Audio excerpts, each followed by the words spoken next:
શ્રીમદ રાજચંદ્ર પત્રાંક 569 ચાલે છે.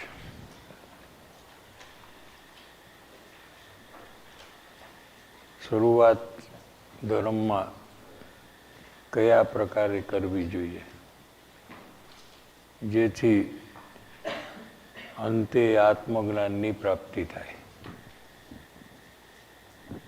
ये विषय चल रहा है यहाँ. पेज नंबर 297 में यथार्थपणे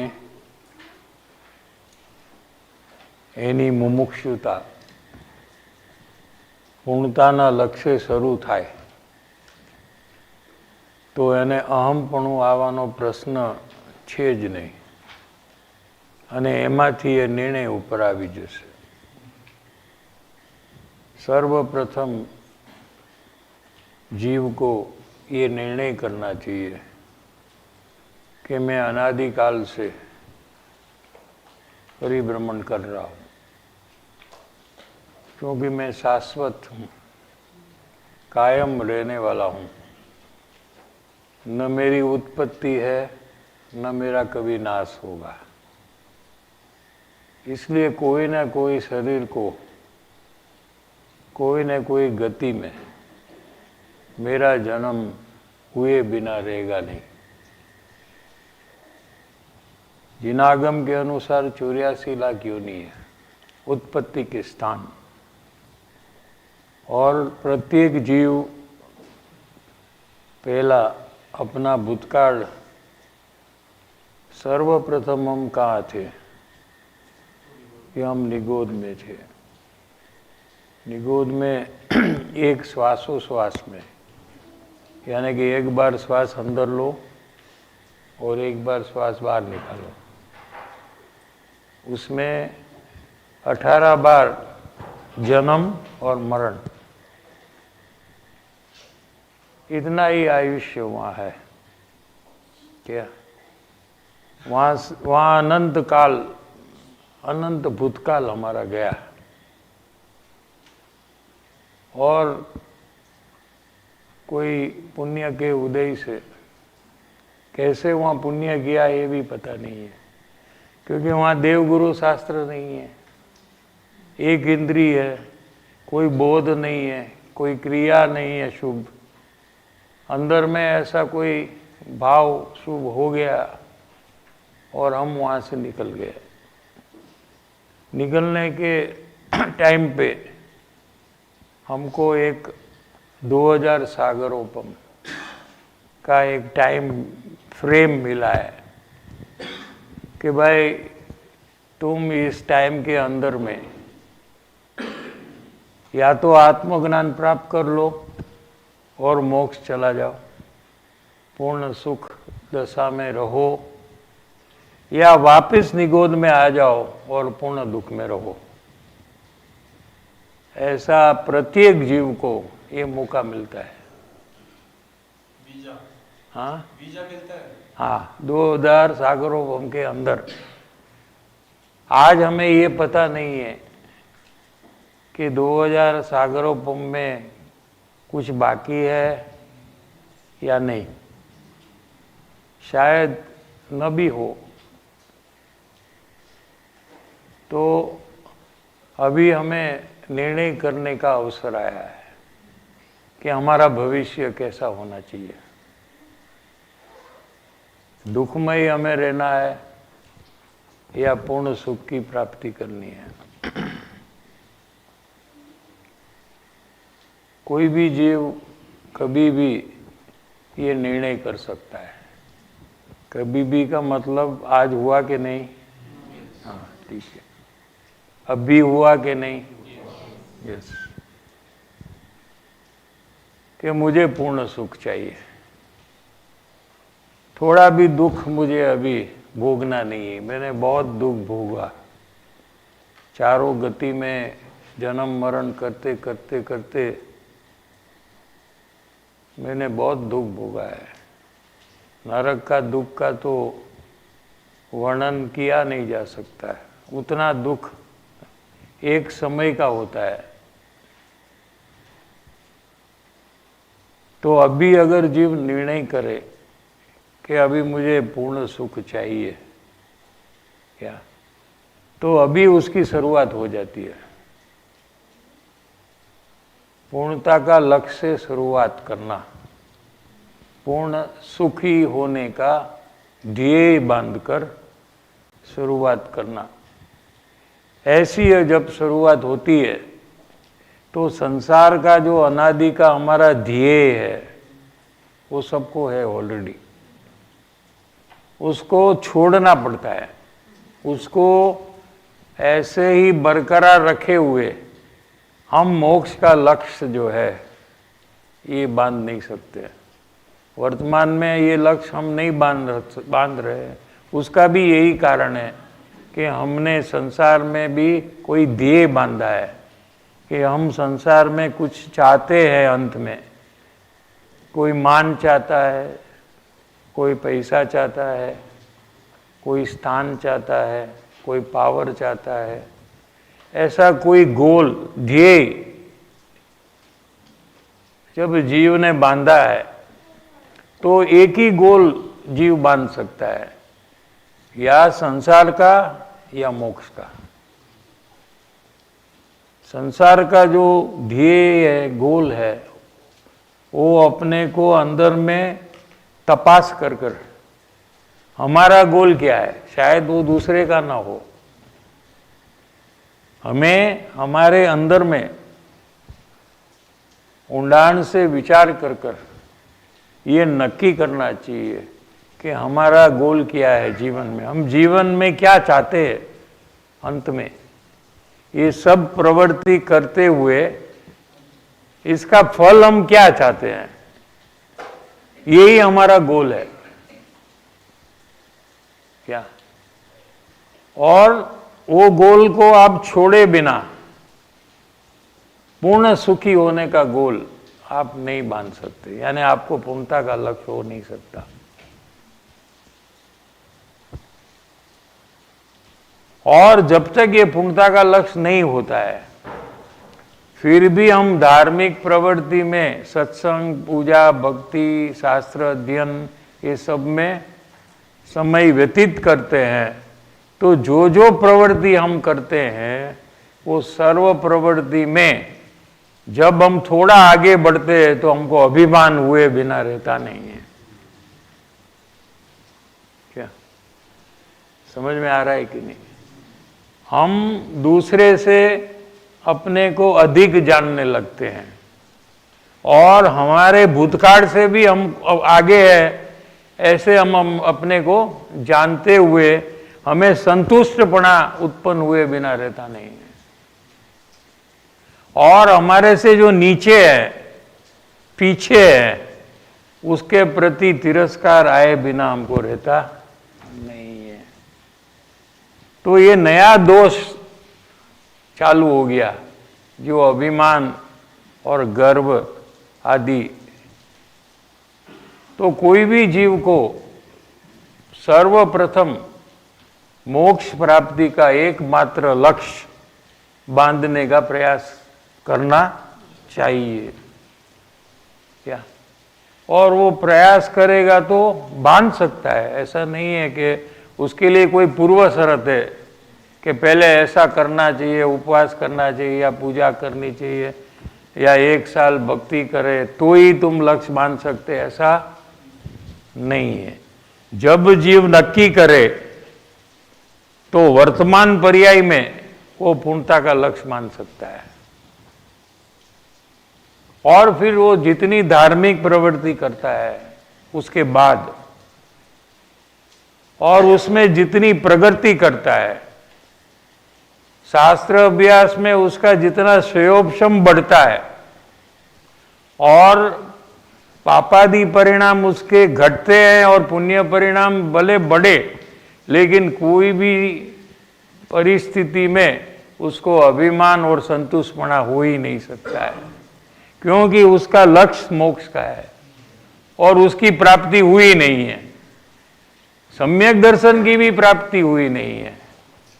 इसलिए कहीं भी उसको संतुष्टपना या रुकावट का कोई भी कारण कभी होता नहीं है। ये विषय ये पत्र में बहुत जोर शोर से लिया है।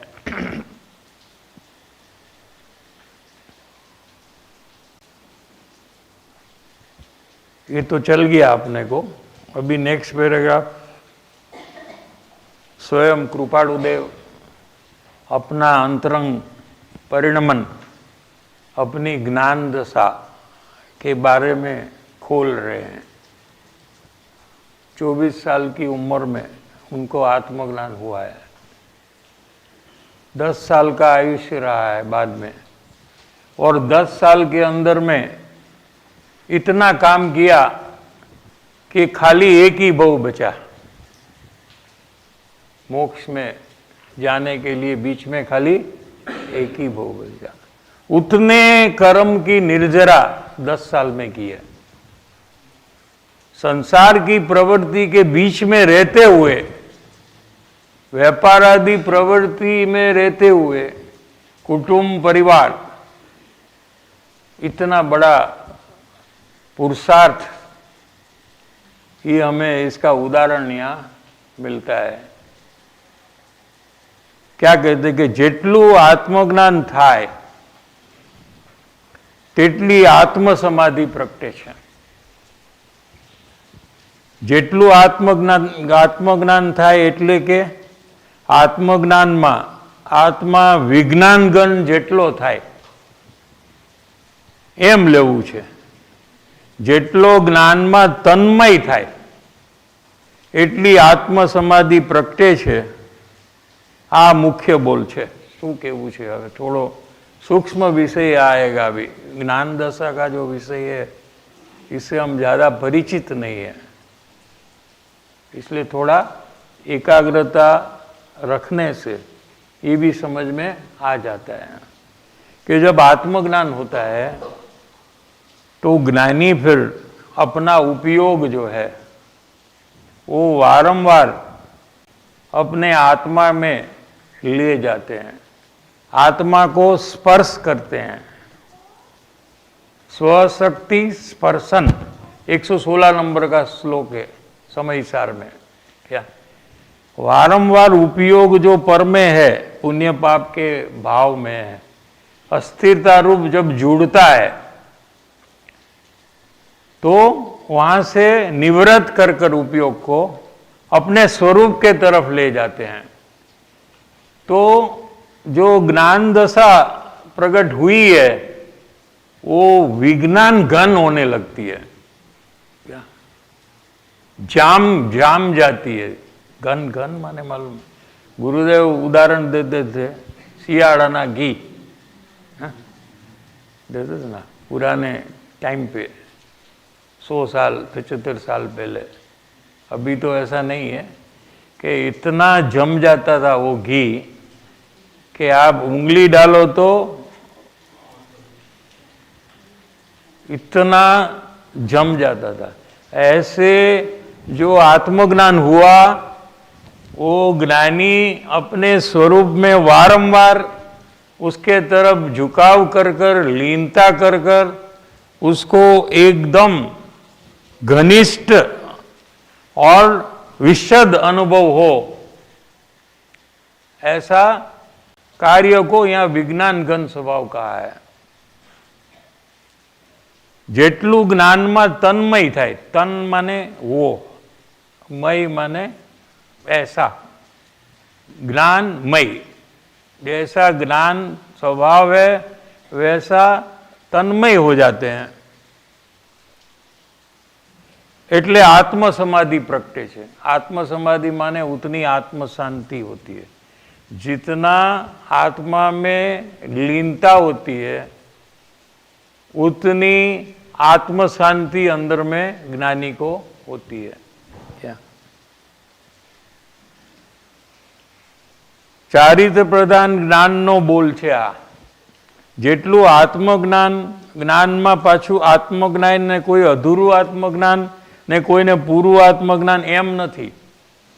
જેટલું જેटलू शब्दों का उपयोग किया तो कोई समझे कि आत्मज्ञान अलग अलग प्रकार का है, कि आत्मज्ञान तो एक ही प्रकार का है। क्या? પણ આત્મજ્ઞાન થયા પછી જેમ જેમ પોતાનો આત્મજ્ઞાનનો ભાવ વિશદ અનુભવમાં આવે છે, एकदम सुस्पष्ट विशद अनुभव में होता है। कैसे होता है कि विज्ञान गण जब होता है तभी विशेष अनुभव में आता है, घनिष्ठ अनुभव होता है। એટલે क्वालिटी नहीं बदलाती। आत्मज्ञान की क्वालिटी तो एक ही प्रकार की है, लेकिन क्वांटिटी बढ़ जाती है, वॉल्यूम बढ़ जाता है उसका, उसमें क्वांटिटी में फेर पड़े छे। ए रीते एटले एने आत्म समाधि प्रगटे छे। आत्म समाधि एटले आत्म शांति। तो कोई भी बाह्य प्रवृत्ति के काल में जिसको विशेष पुरुषार्थ है उसको विशेष शांति का अनुभव होता है। समझ में आ रहा है कि नहीं? अहींया समाधि एटले आत्म शांति एने प्रगटे छे, अथवा आत्मज्ञान जेटलू बलवान छे एटली आत्म शांति पण विशेष छे। समझ में आया? कोई पण तथारूप जोग ने पामीने जीव ने एक क्षण पण अंतर्भेद जागृति थाय तो तेने मोक्ष विशेष दूर नहीं। आ एक नवी बात हवे आवानी छे। आ पत्रनी अंदर एक बहु सारी बात करी छे। एक अंतर्भेद जागृति नी बात करी छे। अंतर अंदर भेद माने जुदाई, रागादि भाव ये सबसे जुदा, और जागृति सावधानी, अलर्टनेस, ख्याल आना, क्या उसको अंतर्भेद जागृति कहते हैं। यानी ज्ञानी को अंतर्भेद जागृति होती है। 24 घंटे उनको ये ख्याल में रहता है कि मैं आत्मा हूं। जैसे अज्ञानी को विचार करे बिना 24 घंटे ख्याल में रहता है कि मैं शरीर हूं और आगादी हूं। भूल जाता है कभी? हाँ? मैं शरीर हूं, शरीर मेरा है, और अंदर में राग द्वेष जो हो रहे हैं ये मेरे हैं, ये उसको याद करवाना पड़ता है क्या? कभी भूलता नहीं है। तो अज्ञान में भी इतनी निसंगता है कि मैं शरीर हूं और मैं रागादी हूं। लेकिन जब आत्मज्ञान होता है तो मैं आत्मा हूं ऐसी निसंगता हो जाती है। और नींद में भी वो ख्याल रहता है और जागृति में भी ख्याल रहता है। एक तो अंतर्भेद जागृति की बात की, और दूसरी बात है आत्मजोग। लिया ना ये लाइन में, कोई पण तथारूप जोग ने पामीने जीव ने एक क्षण पण अंतर्भेद जागृति थाय तो ए जीव ने मोक्ष विशेष दूर नहीं।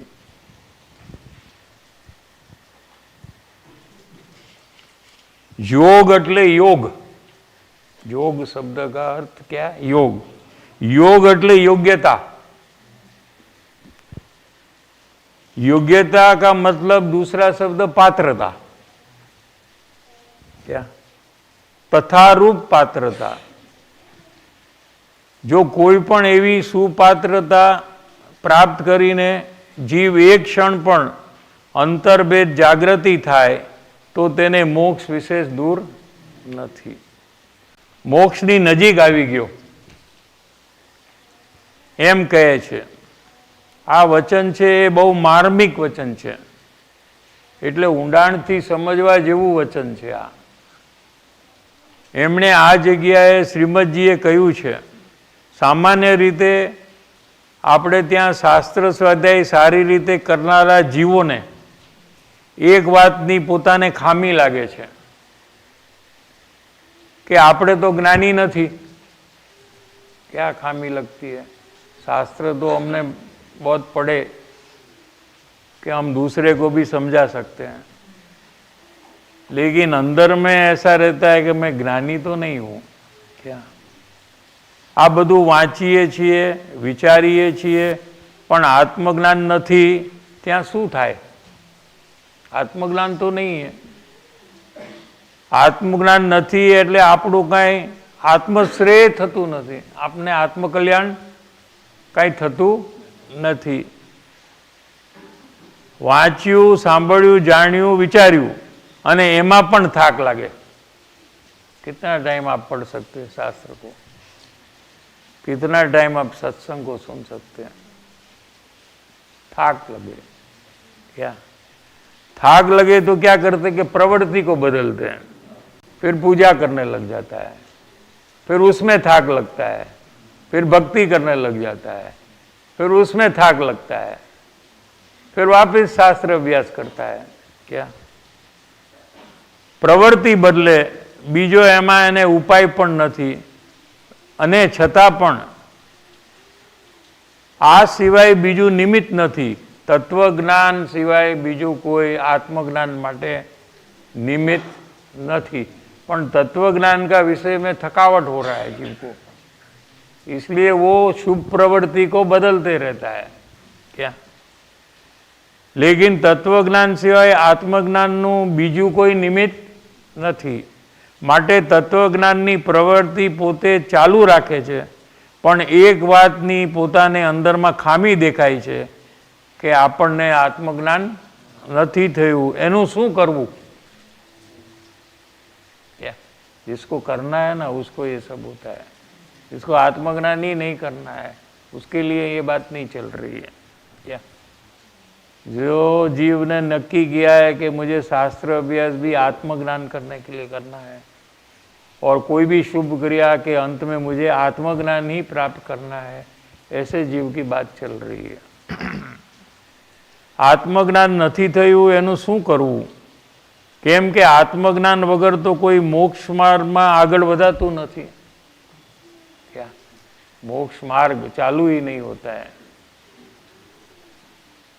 एना माटे અહીં રસ્તો ખુલ્લો કર્યો કૃપાળુ દેવે કે ભલે तुझे आत्मज्ञान नहीं हुआ, लेकिन तू यथार्थ प्रकार से शुरुआत कर कर आत्मज्ञान की प्राप्ति कर सकता है. कैसे कि आत्मज्ञान न होय तो सत्पात्रता छे कि नहीं ये तपासना है. आत्मज्ञान तो नहीं है, लेकिन सत्पात्रता आई है, योग्यता आत्म प्राप्ति की आई है, पण जो पात्रता पण न होय तो पछी कोई आशा राखवी नकामी छे.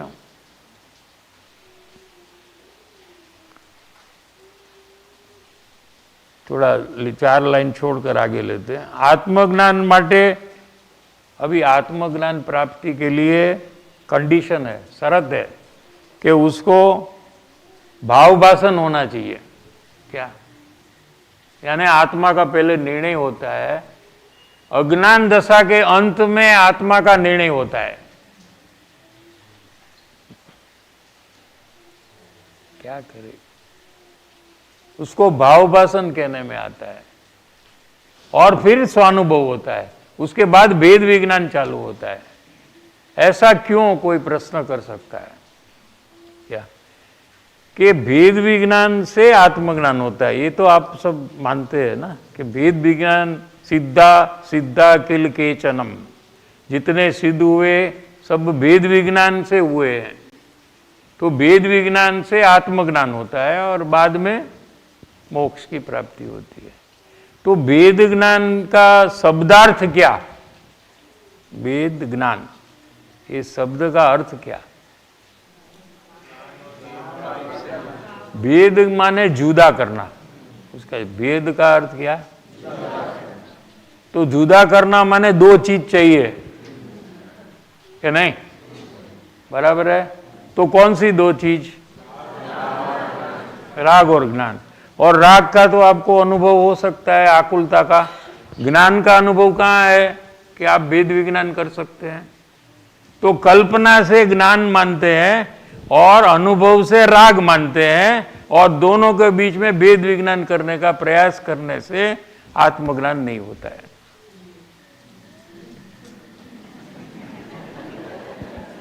समझ में आ गया कि नहीं? क्या आत्म शब्द है वहां? देखो, आप बोलो आत्मा अंदर में, तो आपके जैसे आप बोले नरेंद्र मोदी, ऐसा बोला मैं, तो आपको क्या क्या आया? NARND वो आया कि नरेंद्र मोदी पर्सन आया? ये भाव भाषण है। भाव भाषण का मतलब शब्द गौण हो गया, व्यक्ति आ गया, पर्सन आ गया ना, क्योंकि आप उनको जानते हैं। आत्मा का तो क्या आया? बोलो अभी आप। 2.5 अक्षर वाला आया ना, आत्मा आया। आत्म पदार्थ नहीं आएगा आपको, क्योंकि आप जानते नहीं हो आत्मा को। इसलिए भाव भाषण के काल में जब आत्मा का निर्णय होता है तो आत्मा का पता लग गया है उसको, आत्मा का स्वसंवेदन होता है उसको वो टाइम पे, और वो दोनों के बीच में जुदाई कर कर आत्मा में लीन हो जाता है, तभी उसको स्वानुभव की प्राप्ति होती है। उसके पहले किसी को स्वानुभव हो ही नहीं सकता। तो क्या कहते हैं कि आत्मज्ञान प्राप्त करने वाले को एक शर्त है कि उसको पहले आत्मा का निर्णय होना चाहिए, तो ही उसको वेद विज्ञान होकर आत्मज्ञान होगा। ठीक है? और आत्मा का निर्णय करने वाले को भी एक शर्त है कि उसको प्रत्यक्ष ज्ञानी की पहचान होनी चाहिए। 254 पत्र है क्या? और ज्ञानी की पहचान करने वाले को भी एक शर्त है कि उसका स्वच्छंद कम हुआ रहना चाहिए, नहीं तो वो ज्ञानी अपने को ही ज्ञानी मानता है वो। समझ में आया? और ज्ञानी को उपदेश देने लग जाता है वो। उसका स्वच्छंद इतना बढ़ गया है, थोड़ा शास्त्र अभ्यास किया या सत्संग किया तो उसको लगता है कि मैं भी ज्ञानी ही हूं। क्या समझ में आया? तो स्वच्छंद अगर जब तक दबता नहीं है तब तक वो ज्ञानी के प्रति उसको अचड़ प्रेम नहीं आता और सम्यक प्रतीति नहीं होती। अपने को चला 194 में अचड़ प्रेम और सम्यक प्रतीति।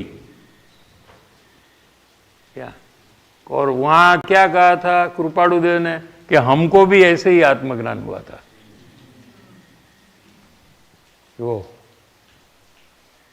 मुझे भी भूतकाल में आत्मज्ञान इसी तरह हुआ था, और वर्तमान में किसी को भी आत्मज्ञान होगा तो इसी तरह होगा, और भावी काल में किसी को आत्मज्ञान होगा तो एक ही रीत है, यही रीत से हो गई कि ज्ञानी के प्रति अचड़ प्रेम और सम्यक प्रतीति, सम्यक दृष्टि है ऐसी प्रतीति, ऐसा विश्वास हुए बिना किसी को निज आत्मा की प्राप्ति होती नहीं है। लेकिन पात्रता के लिए कोई शर्त नहीं है।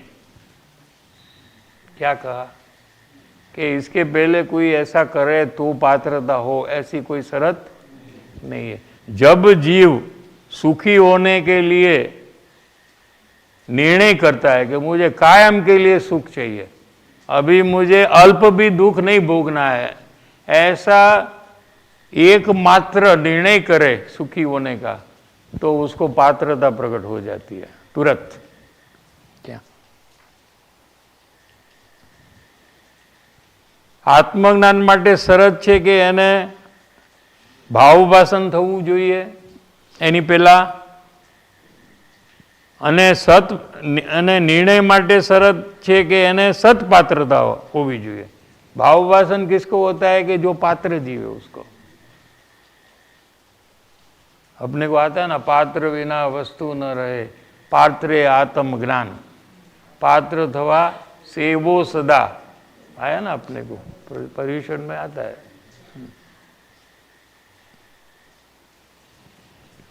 પણ સત્પાત્રતા માટે કોઈ શરત નથી, ફક્ત પોતાને સુખી થવું છે। આમાં શું શરત છે? હા, સહેલું છે ને, મારે સુખી થવું છે. જો મારે દુઃખથી છૂટવું છે, કાયમ માટે સુખી થવું છે અને કાયમ માટે દુઃખથી છૂટવું છે. આવો નિર્ણય કરવામાં શું પ્રોબ્લેમ છે?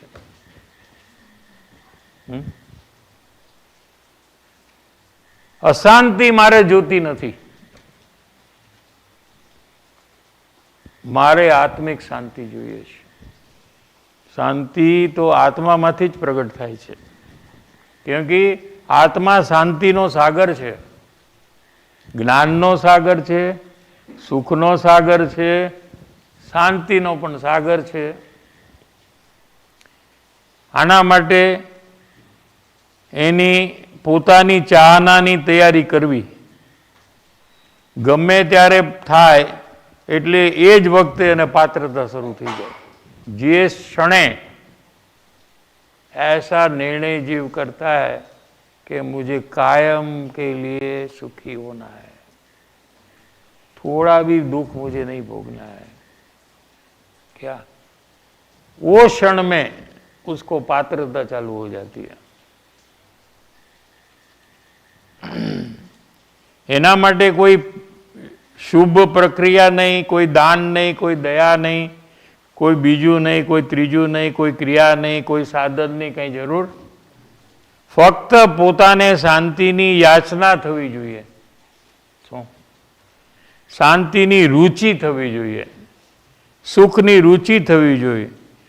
આટલી વાત છે કે મારે આત્મા જોઈએ, આત્મામાંથી મારે આત્મ શાંતિ જોઈએ, એ સિવાય મારે બીજું કાંઈ ન જોઈએ.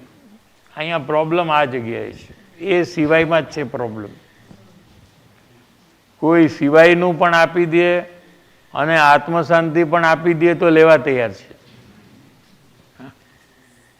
સમજે? પાછું આ પણ જોઈએ, આ પણ જોઈએ, બે વાત એક સાથે નહીં ચાલે, કેમ કે તે બેમાંથી એક પણ નહીં મળે. કેમ કે પોતે શાંતિ ચાહતો નથી એટલે શાંતિ તો નહીં મળે. બરાબર છે? હવે બીજું જે ચાહે છે એ પુણ્યથી મળે છે, ઈચ્છાથી મળતું નથી, એટલે એ નહીં મળે. કેમ કે એની ઈચ્છા કરવાથી પાપ કરે છે અને પાપથી મળતું નથી.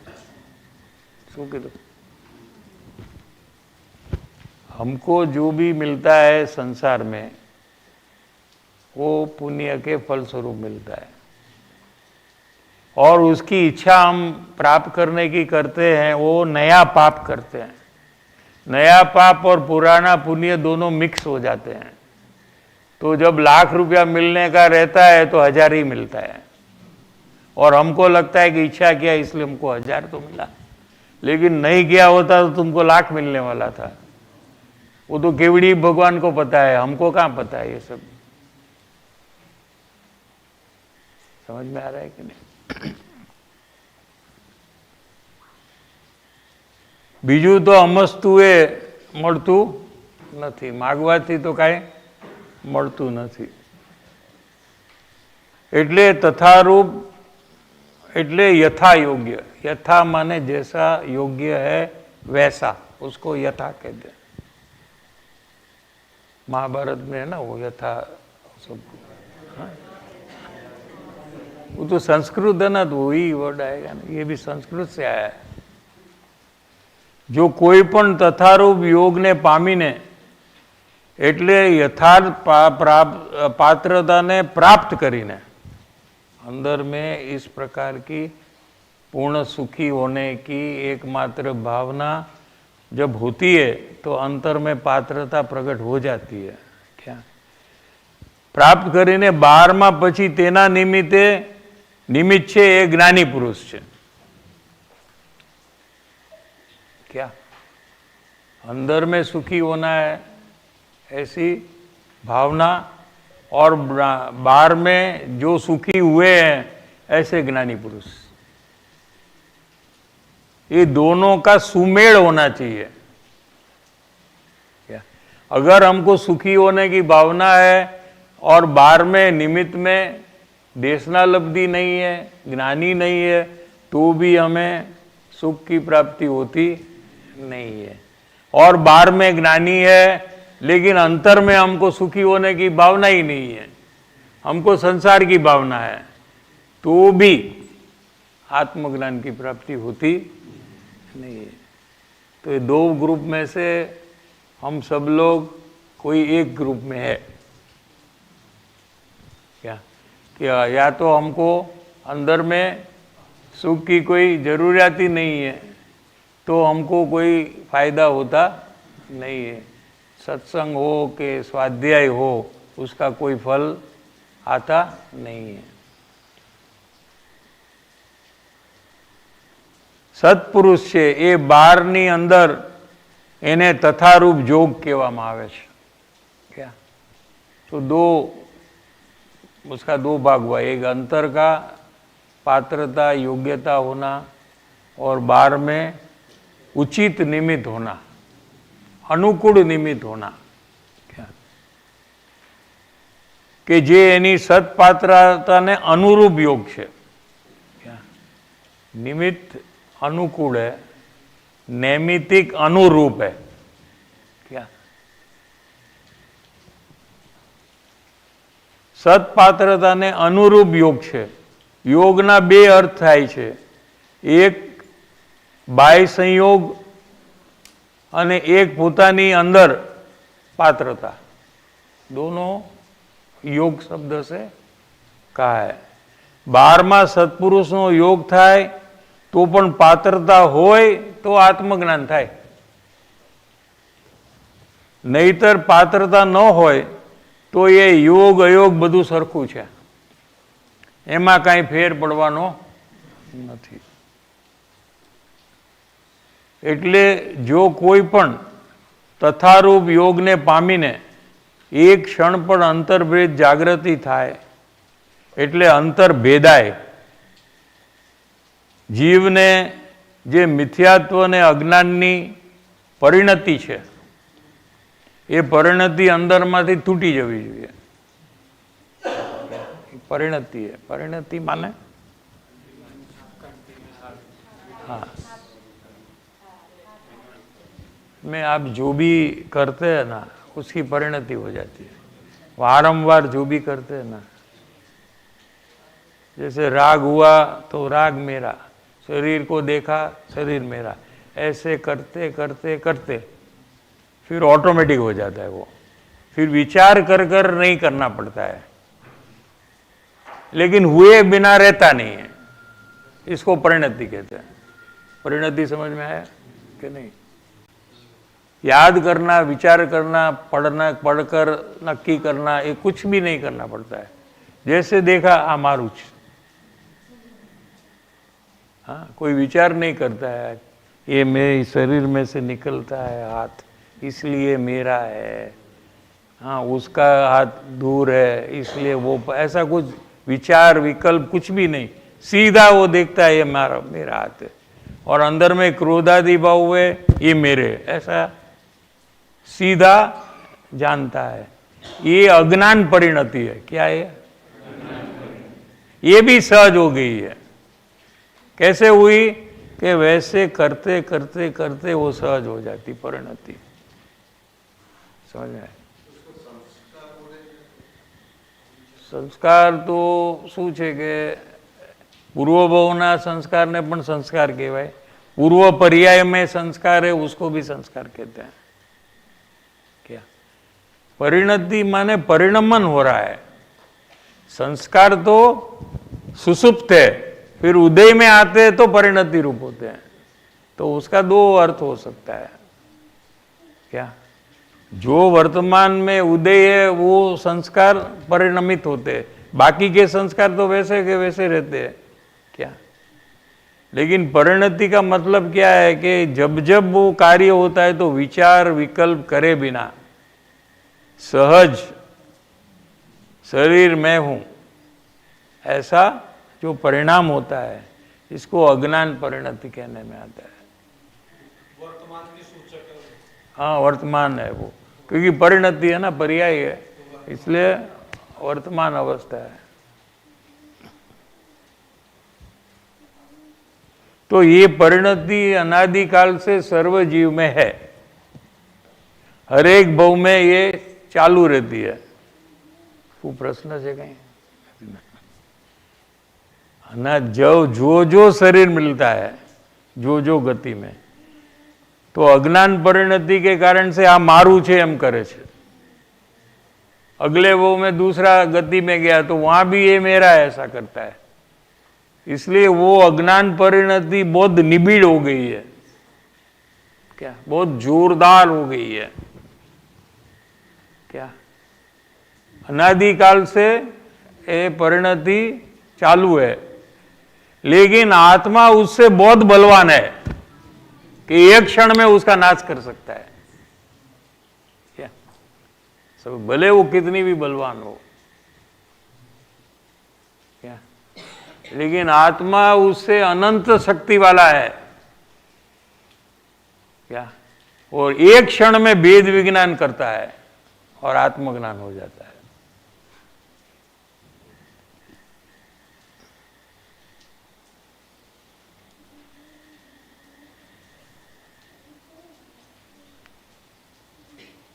મિથ્યાત્વ અજ્ઞાન સહિત જે પરિણતિ છે એ પરિણતિ અંતરંગમાં તૂટી જવી જોઈએ, છૂટી જવી જોઈએ। એમાંથી અંતર્ભેદ જાગૃતિમાંથી બે ત્રણ અર્થ નીકળે છે। એક अर्थ तो ये है कि आत्मज्ञान हो जाए तो मिथ्यात्व की जो परिणति है वो टूट जाती है। एक अर्थ तो ये है, दूसरा एक दो और अर्थ है अंतर्भेद जागृति का। दूसरा जो है वो हमको अच्छा लगेगा, ये तो सीधा आत्मज्ञान के काल में होता है ना। हमको तो अभी आज से कुछ आगे बढ़ने का रास्ता मिले आत्मज्ञान तक, वो भी हमें चाहिए ना, वो खोलने वाले अभी। એટલે કે બે ત્રણ અર્થ નીકળે છે। એક તો મિથ્યાત્વની ગ્રંથિ છેદાય, ભેદાય, એને પણ आत्म अभेद अंतर्भेद जागृति कहवामां आवे छे कि आत्मज्ञान के काल में वो मिथ्यात्व का नाश हो जाता है। जे ग्रंथि छेदता एक क्षणनी अंदर एने मोक्ष हाथ वेत लागे छे। अभी तो अज्ञानी था, आत्मज्ञान हुआ अगली क्षण में, तो उसको लगता है अभी तो मोक्ष तो एकदम बाजू में है, हाथ वेत। मोक्ष જરાય दूर लागतो નથી, खरेखर तो एने मोक्षनी परवा छूटी गई છે। कोने? જ્ઞાનીને। કેમ કે થવાનું જ છે। શું સમજ? આપણે હમણાં પાછળમાં જે ચર્ચામાં આવી ગયું છેલ્લો પેરેગ્રાફ, એમાં તો ત્યાં સુધી લીધું કે ત્રણ પ્રકારના સંકેત થાય છે। ये नई बात थोड़ी आई, क्या संकेत के तीन प्रकार आत्मसिद्धि शास्त्र में आए।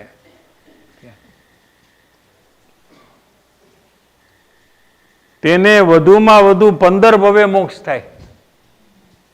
एक संकेत जो हम संकेत समझते हैं ना, वो है उसमें तीन में निर्विकल्प आत्मा की प्रतीति, ये संकित जो हम समझ रहे हैं वो। बाकी के दो है वो अज्ञान दशा में होते हैं। उसको संकित इसलिए कहा कि वो संकित का अनन्य कारण है। क्या? यानी कि अनन्य कारण किसको कहते हैं?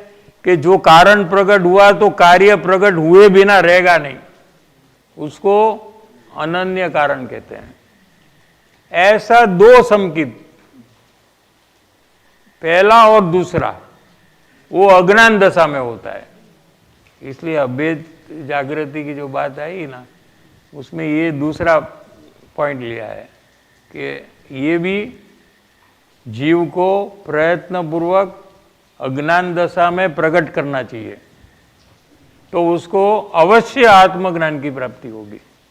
नॉट वन फेलियर, ऐसा कृपालु देव की गारंटी है। देखो बताया आपको कौन से पत्र में है। टाइम से हाँ 15 मिनट। अभी बंद करो ये। 1 मिनट थोड़ा मार्क कर लेता हूँ, फिर मेरे को याद नहीं रहता है। क्या रहने क्या 70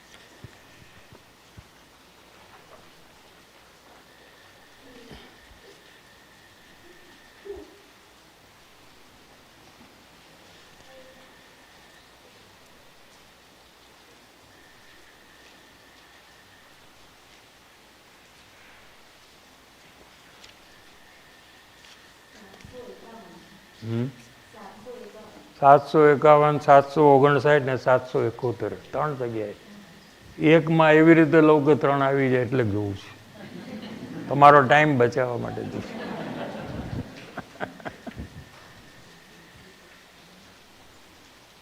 નોટ કરી રાખો 751 769 અને 771 3 જગ્યાએ છે.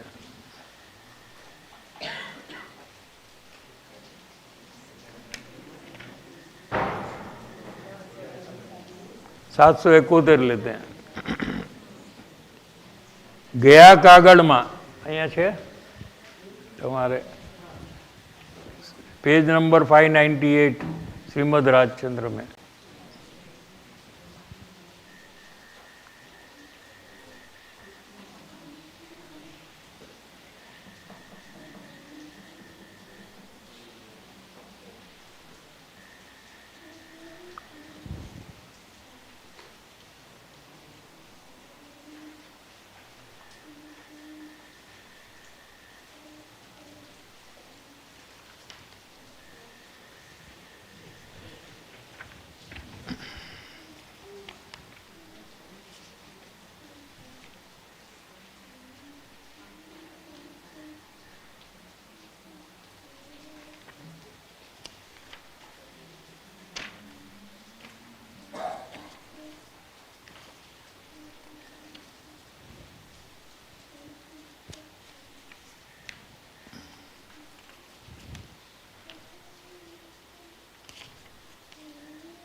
$598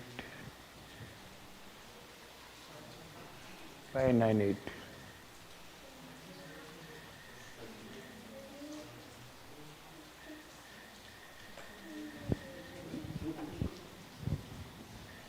નથી ને તો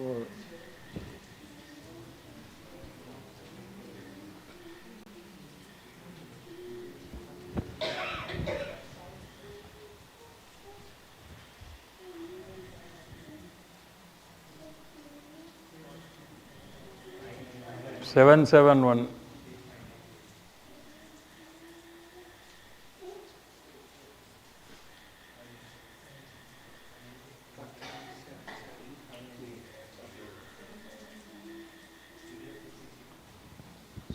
100 પત્ર બાકી છે આગળ.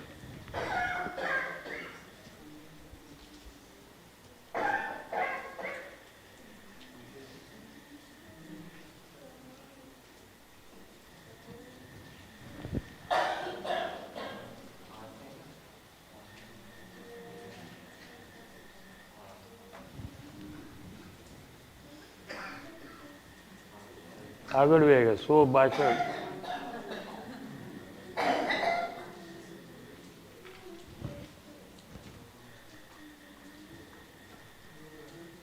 771 हाँ आगे और 4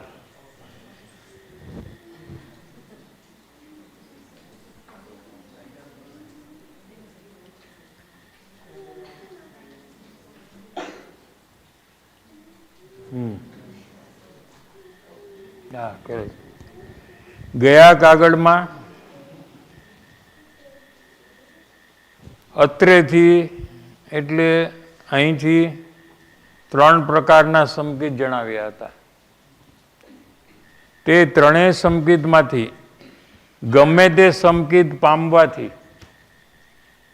પહેલું, બીજું કે ત્રીજું, ત્રણેયમાંથી ગમે તે પામવાથી જીવ વધારેમાં વધારે 15 ભવે મોક્ષ પામે.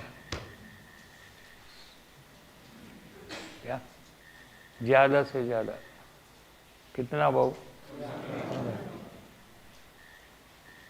જગન્ય તે ભવે પણ મોક્ષ થાય.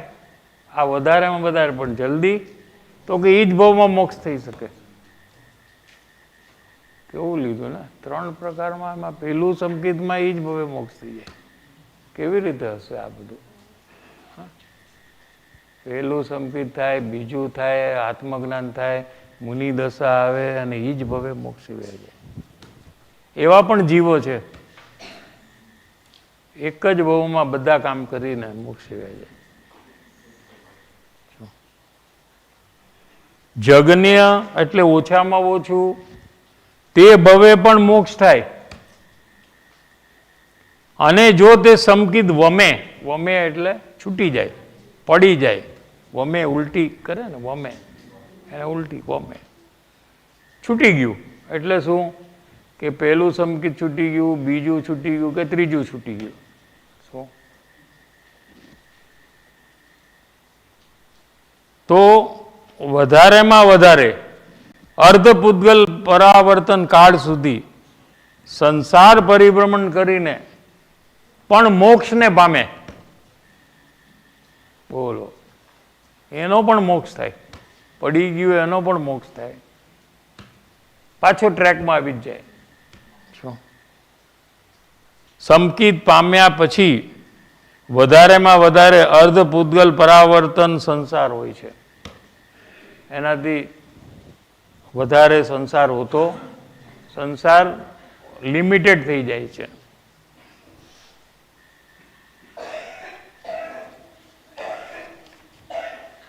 હવે 751માં 3 પ્રકાર આપ્યા છે. Page number 570. આત્મસિદ્ધિમાં કહેલા સમકિતિના પ્રકારનો વિશેષાર્થ જાણવાની જિજ્ઞાસાનો કાગળ મળ્યો છે. મુમુક્ષુનો કાગળ આવ્યો છે કૃપાળુદેવને. आत्मसिद्धि शास्त्र में आपने 3 प्रकार के संकित जो कहे हैं वो हमको विशेष जानना है, विशेष अर्थ उसका जानना है. क्या उत्तर देते हैं? आत्मसिद्धि में 3 प्रकारना संकित उपदेश्या છે. પહેલું સંકિત આપ્ત પુરુષના વચનની પ્રતીતિ રૂપ,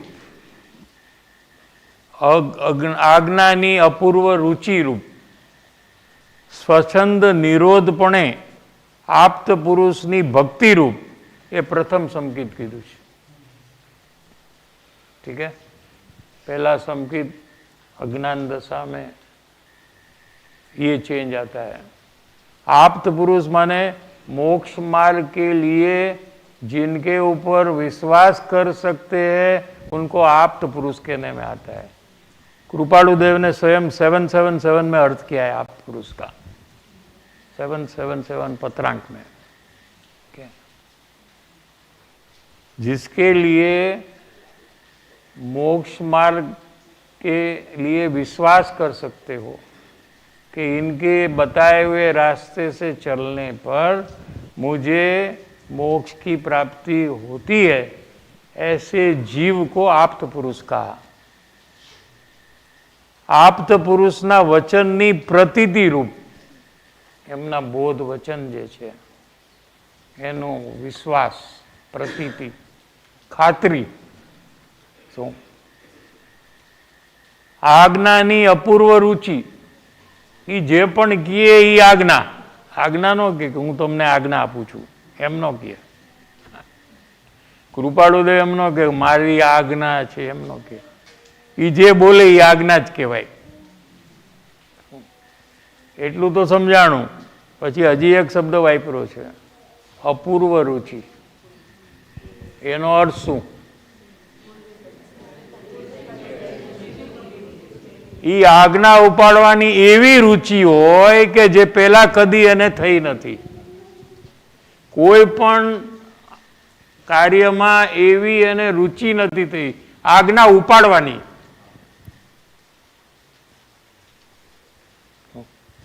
હોંશ એટલી બધી હોય શું એ કાર્ય કરવાની, જે કીધું છે એ કાર્ય કરવાની એટલી બધી હોંશ હોય.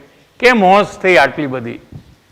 કે એમાં એમને હિત જોઈ લીધું મુમુક્ષુ, આમાં જ મારું આત્મકલ્યાણ છે એમ જેને નક્કી થઈ ગયું છે એને અપૂર્વ રુચિ ઉત્પન્ન થયા વગર એ જ નહીં. કોઈ એનાલાઇઝ જ ન કરે. હા, શું કીધું કરવા જ માંડે.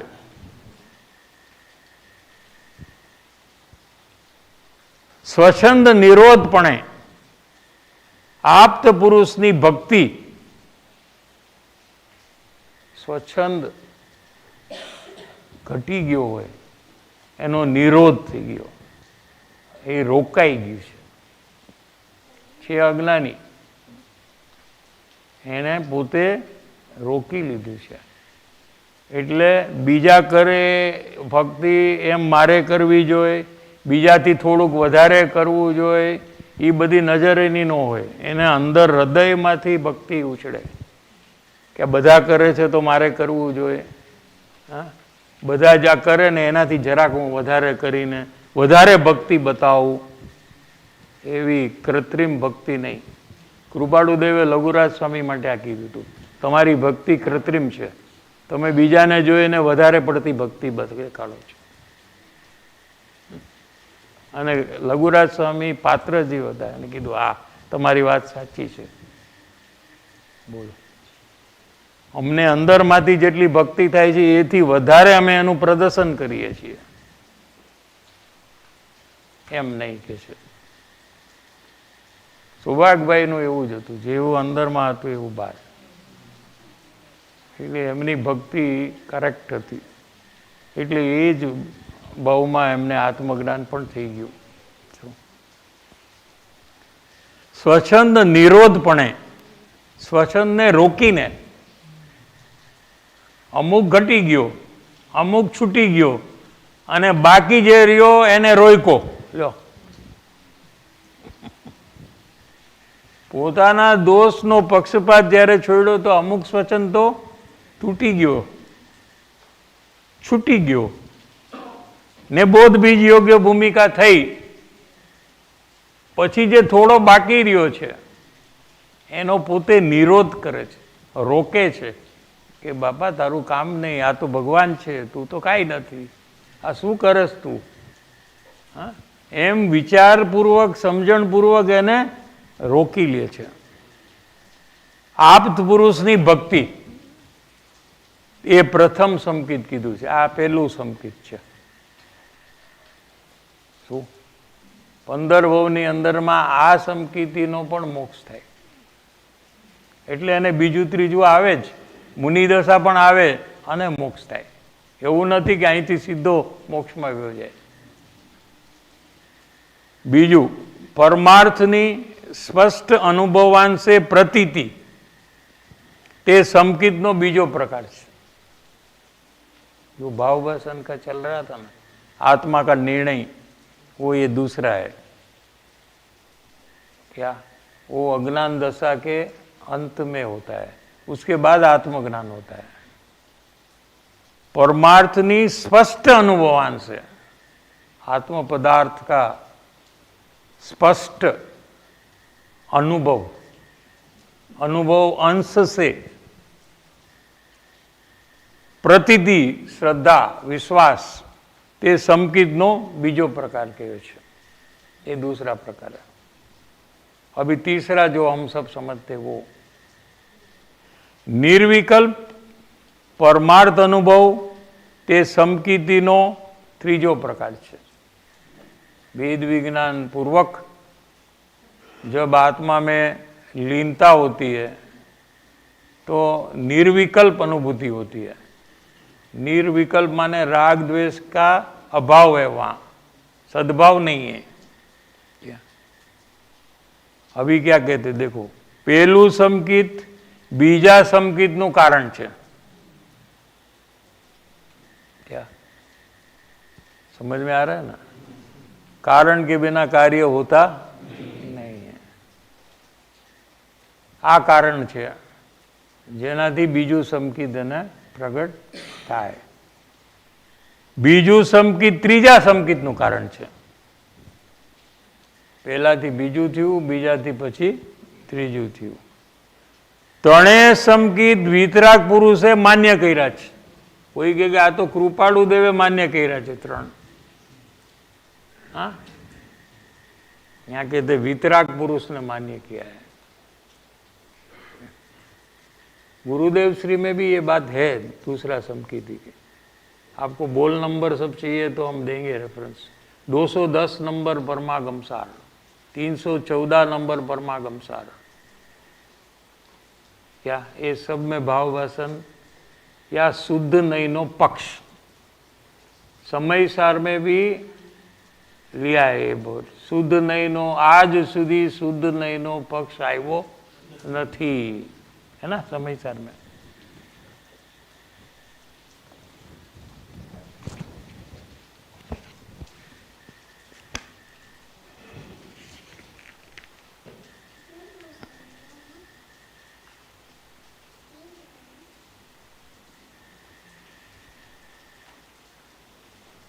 हम्म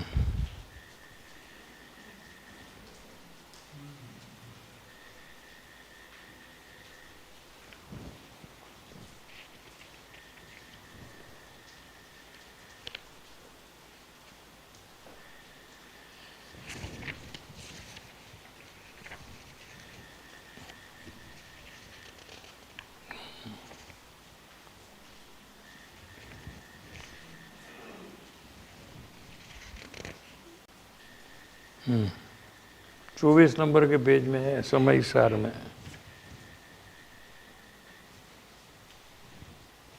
ग्यारह नंबर की गाथा में के अंत में है ये बात, समय सार।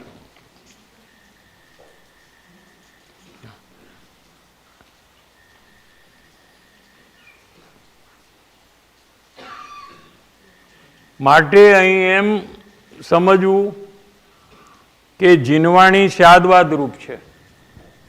इसमें है आपको पेज नंबर 24 में है, 24। हाँ, इसमें बीच में से लेते हैं 7મી 8મી लाइन में। માટે અહીં એમ સમજવું, अंडरलाइन करो।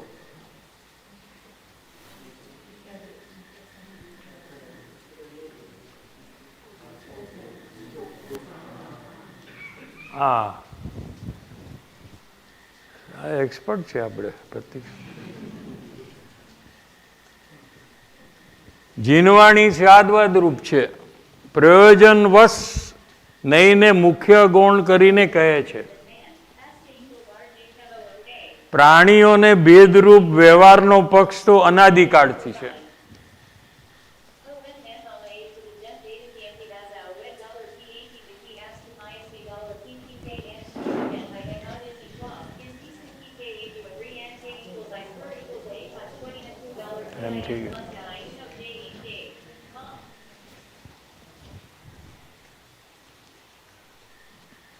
क्या कहते हैं कि जीव को अनादिकाल से व्यवहार का पक्ष है, व्यवहार का पक्ष है। અને એનો ઉપદેશ પણ બહુધા સર્વ પ્રાણીઓ પરસ્પર કરે છે। सब एक दूसरे को व्यवहार का उपदेश दूसरे को देते हैं। क्या वड़ी जीनवाणीमां पण व्यवहारनो उपदेश शुद्ध नहींनो हस्तावलम सहायक जाणी बहु कर्यो छे। जीनवाणीमां भी व्यवहार का उपदेश बहुत किया है। समझ में आ रहा है कि नहीं? पण एनु फल संसार छे। जीनवाणी में जो व्यवहार का बोध दिया है उसका फल मोक्ष नहीं है, संसार है। શુદ્ધ નહીંનો પક્ષ તો કદી આવ્યો નથી। શુદ્ધ નહીં કહો યા નિશ્ચય નહીં કહો, શુદ્ધ નહીંનો પક્ષ તો કદી આવ્યો નથી અને એનો ઉપદેશ પણ વિરલ છે, ક્યાંક ક્યાંક છે। અનેક જગ્યાએ સત્સંગ આદિ પ્રવૃત્તિ ચાલતી હોય એમાં ક્યાંક ક્યાંક શુદ્ધ નહીંનો ઉપદેશ છે, કોઈ જગ્યાએ તમને મળશે નહીં। જ્યાં જ્ઞાની હશે ત્યાં જ મળશે, બીજી કોઈ જગ્યાએ તમને शुद्ध नहीं नो बोध नहीं मरे।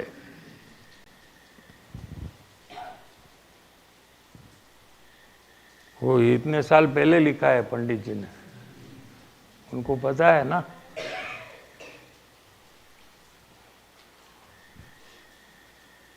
શું કીધું? શુદ્ધ નહીંનો પક્ષ તો કદી આવ્યો નથી, એનો ઉપદેશ પણ વિરલ છે, ક્યાંક ક્યાંક સાંભળવા જ નથી મળતું આ વાત। भाव भाषण की बात, आत्मा का निर्णय की बात, ये कहीं भी सुनने में आती नहीं है। તેથી इसलिए उपकारी श्री गुरुए શુદ્ધ નહીંના ગ્રહણનું ફળ મોક્ષ, જો આ બીજું સંકેતનું ફળ મોક્ષ આવ્યું કે નહીં? મોક્ષ જાણીને એનો ઉપદેશ પ્રધાનતાથી મુખ્યતાથી કીધો છે કે શુદ્ધ નહીં ભૂતાર્થ છે, સત્યાર્થ છે, એનો આશ્રય કરવાથી સમ્યક દ્રષ્ટિ થઈ શકાય છે। સમ્યક દ્રષ્ટિ નથી છે, ઊંડાણ से वाँचो तो वो सब आ जाएगा सब जगह में। सब ज्ञानी एक ही बात करना चाहते हैं, हमारा ध्यान जाना चाहिए। देखो सम्यक દ્રષ્ટિ થાય છે શુદ્ધ નહીંનો આશ્રય કરવાથી। એને જાણ્યા વિના, કોને? શુદ્ધ નહીંને જાણ્યા વિના જીવ જ્યાં સુધી વ્યવહારમાં મગ્ન છે, લીન છે, અજ્ઞાની ક્યાં છે? મગ્ન, લીન વ્યવહારમાં, વ્યવહાર પ્રવૃત્તિમાં, શુભ ભાવમાં, ત્યાં સુધી આત્માના જ્ઞાન શ્રદ્ધાન રૂપ નિશ્ચય સમ્યક્ત્વ થઈ શકતું નથી, એમ આશય જાણવો। ટાઈમ થઈ ગયો છે, આપણે 2 લાઈન લઈ લઈ પછી પૂરું કરીએ। પહેલું સંકેત બીજા સંકેતનું કારણ છે, બીજું સંકેત ત્રીજા સંકેતનું કારણ છે। ત્રણેય સંકેત વિતરાગ પુરુષે માન્ય કર્યા છે, એટલે જીવે ત્રણેય સંકેત ઉપાસવા યોગ્ય છે। तीनों संकेत की उपासना, खाली परमार्थ निर्विकल्प संकेत की उपासना करनी चाहिए, और दूसरे 2 अज्ञानी को है इसलिए उसकी उपासना नहीं करनी चाहिए। ये कृपाळु देव इसकी ना कहते कि ना, ત્રણેય સંકેત, પહેલું સંકેત થાય એ પણ ઉપાસવા યોગ્ય છે, બીજું થાય એ પણ ઉપાસવા યોગ્ય છે। શું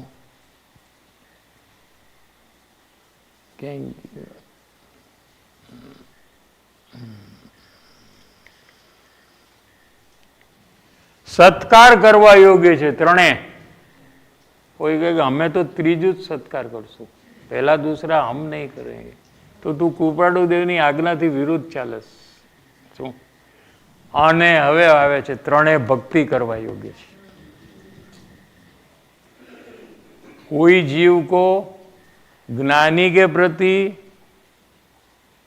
उसको स्वच्छंद निरोध रूप भक्ति हुई तो वो जीव भी भक्ति करना योग्य है। कोई जीव को आत्मा का निर्णय हुआ अज्ञान दशा में, वो भी भक्ति करने योग्य है, ऐसा कृपाळु। और निर्विकल्प अनुभूति हुई, वो भी भक्ति करने योग्य है। टाइम થઈ ગયો।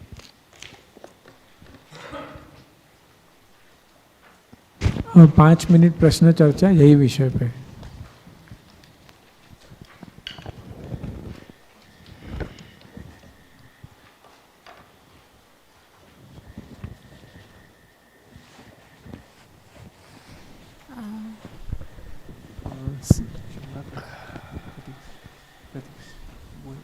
સાહેબજી, અહીંયા જે ભાવ કીધા આપ ફર્સ્ટ સંકેતના, તો એ ઓળખાણથી કેવી રીતે કનેક્ટેડ છે? કારણ કે ઓળખાણને બી ફર્સ્ટ પેલું ઓળખાણ મળ્યું છે, પેલું ઓળખાણવાળું છે.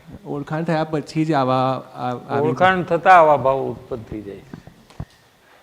ઓળખાણ થાય ત્યારે આવી રીતે આજ્ઞાની અપૂર્વ રુચિ સ્વચ્છંદનો વિરોધ કરે છે, પોતાની વાતનો આગ્રહ છોડી દે છે, જે કહે છે એને આજ્ઞા રૂપ માને છે.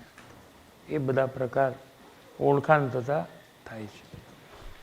साहिब जी, ऐसा दोष ख्याल आया जो कृत्रिम भक्ति की बात आई, तो मेरे में वैसा दोष ख्याल आया कि दूसरों को देख के कि उनकी ऐसी भावना है, वो ऐसे अपना भाव रखते हैं सामने, तो मेरे को भी रखना चाहिए, मेरे को भी, यानी एक वो कृत्रिम भक्ति का अभी बताने से वो दोष ख्याल आया मेरे को मेरे में. उसमें क्या प्रॉब्लम है ना कि कृत्रिम करते करते आपको पता ही नहीं लगेगा कि सही कौन सा और कृत्रिम कौन सा, दोनों फिर मिक्स हो जाएगा, ये प्रॉब्लम आएगा.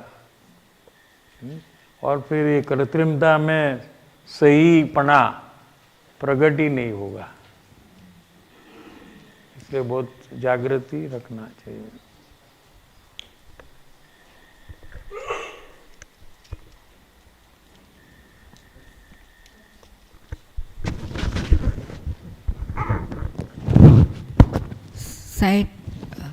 સાહેબજી, આજે જે વાત આવી કે નિર્ણય નથી કરતી એનું રીઝન માન છે, ક્યાં માન જોઈએ છે, કોઈ પોઝિશન છે, તો મને એવું લાગ્યું કે આ બંને ચીજ મારામાં છે કે ઘરમાં મારું એક પોઝિશન હોવી જોઈએ, હું કહું એવું બધા માને કરીને માન આપે મને. તો સાહેબજી, એને ઓવરકમ કરવા માટે ને આ તરફનું પૂર્ણતાનું લક્ષ્ય જે હમણાં સુધી નથી કર્યું એ કરવા માટે શું પ્રયત્ન કરવું? નહીં, બધા જીવ છે ઘરમાં. કોઈ મા રૂપે છે, કોઈ પત્ની રૂપે છે, કોઈ પિતા રૂપે છે. શું? અને આ ભાવમાં એવી રીતે છે, આગલા ભાવમાં બીજી રીતે થશે. તો એમ બધાને જીવરૂપ જોવાથી આ બધા પ્રકાર એની મેળે ઘટી જશે. તમે એને પતિ રૂપે જોશો, પુત્ર રૂપે જોશો, તો તમને આ બધા ભાવો સહજ ઉત્પન્ન થઈ જશે. અને એને જીવ રૂપે જોશો, આ પણ એક મારા જેવો જીવ છે, હું પણ જીવ છું, આ પણ જીવ છે. અત્યારે હું સાસુનો રોલ કરું છું અને આને વહુનો રોલ મળ્યો છે. પહેલાં મને વહુનો રોલ મળ્યો હતો અને બીજું કોઈક મારી સાસુ હતી. એમ હવે રોલ બદલાણો છે, પણ અમે બંને જીવ છીએ. એમ જોવાથી ઘણા બધા દોષો આપોઆપ છૂટી જશે. સાહેબજી, એક શરમ બી આવે છે કે આટલા વર્ષ સત્સંગમાં કાઢ્યા પછી બી એક જે ગોલ ટાર્ગેટ નીચે વાત છે. પણ હવે એ કરતા હવે પછી આવું કરશો તો વધારે શરમ રાખવી પડશે. આ સમજ્યા પછી બી જો હવે આપણે નેક્સ્ટ ટાઈમ મળીએ ત્યારે તમે ફરી પાછું આ જ પ્રશ્ન કરશો તો એ વખતે તો હજી વધારે ખરાબ. એટલા ટાઈમની અંદરમાં એ કામ પૂરું કરી નાખવાનું. સમજ્યા ને? साहिब जी यहाँ पे आज्ञा की अपूर्व रुचि की बात आई, तो ये प्रकार तो आज्ञा की, हाँ, आज्ञा की अपूर्व रुचि की बात आई, तो ये तो ओलखान वाले जीव का प्रकार है. तो मतलब मुझे वो ही ख्याल आया अपने अंदर में, तो बहुत कमी लगी कि उतना मतलब उत्साह की भी कमी है कि जैसे. हाँ, इसमें क्या है कि कोई कृपाणु देव का अध्ययन पत्रांका करते हैं तो इसमें ये विषय बहुत चला है कि આજ્ઞા એ તવો ને ઘણું બધું આજ્ઞાની વાતો કૃપાળુદેવમાં છે. એટલે એમ કે હું પણ એમ કરું, પણ એમાં અપૂર્વ રુચિ નથી આવતી, એક કૃત્રિમતા આવી જાય છે એમાં. આજ્ઞાની અપૂર્વ રુચિમાં સહજતા છે, હોશ છે, હર્ષ છે, ઉલ્લાસ છે એને કરવામાં. એ બધો પ્રકાર એમાં પ્રગટ થાય છે. એટલે મિથ્યાત્વ ઘણું બધું તૂટે છે એ વખતે, જે કૃત્રિમતામાં નહીં તૂટે. ખરેખર વધશે મિથ્યાત્વ. કૃત્રિમતામાં મિથ્યાત્વ વધે છે, પણ ક્યારેક શરૂઆતમાં થોડી કૃત્રિમતા આવી જાય, પણ અંદરમાં એનો નિષેધ હોવો જોઈએ કે આ કૃત્રિમતા છે, આની મને સહજ આવા ભાવ કેમ નથી આવતા. એમ એનો ખેદ વર્તશે તો એ કૃત્રિમતા પલટાઈને સહજતામાં ધીરે ધીરે આવી જશે. साहिब जी, जैसे दो लड़के हैं तो एक के प्रति वो ज़्यादा रहता है. सबका नेचर अलग अलग होता है, जानती भी हूँ, पर एक के प्रति रहता है, दूसरा जो वो कुछ थोड़ा कम करता है, कुछ नहीं मानता है, तो मैं दुखी होती हूँ और वो मैं होना नहीं चाहती. कि ठीक है, स्वभाव है अपना, सोचती भी हूँ, परंतु શું છે પ્રશ્ન? બે છોકરા છે એટલું ખબર છે. हाँ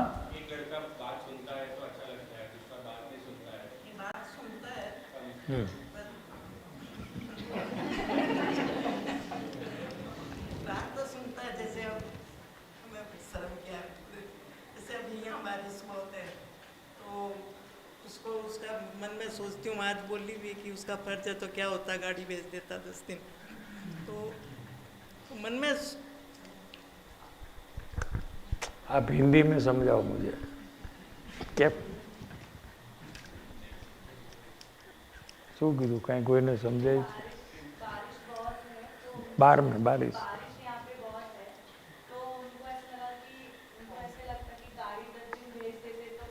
हाँ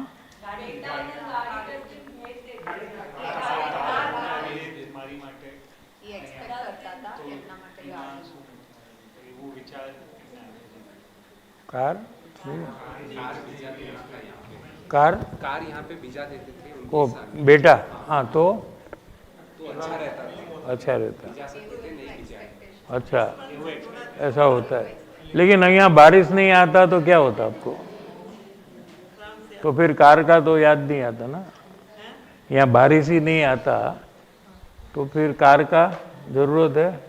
नहीं, कार की बड़ी बात नहीं है, पर कंपैरिजन किया मैंने कि आज हाँ हाँ मानता नहीं, मैंने उनको कहा भी नहीं, पर उनको उपयोग होना चाहिए वो लगा, तो उसका दुख आया. हाँ. हम सबकी बात मानते हैं क्या? हाँ प्राय ना. हाँ तो अपन को इसकी मानते नहीं तो दूसरा क्यों अपनी माने? तो क्या है, उसको स्वतंत्र, उसको जो करना है भले ना करे. अपना अधिकार क्यों हम करते हैं? क्या खाली गाड़ी की बात नहीं है, काफी सालों से ये मन में कंपैरिजन करती हूँ. ठीक है, तो आप ही दुखी होंगे, आपको ही कर्म बंधन होगा. वो तो जो करता है वो करता रहेगा, तो हमको क्यों दुखी होना? बस वो ही नहीं होना. हाँ साहिब जी,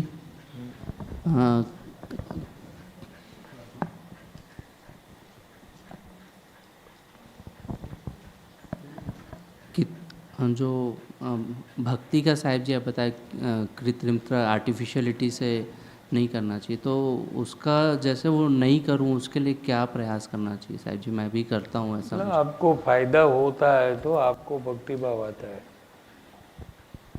क्या? तो आपको कोई फायदा हुआ, कोई बात समझ में आई.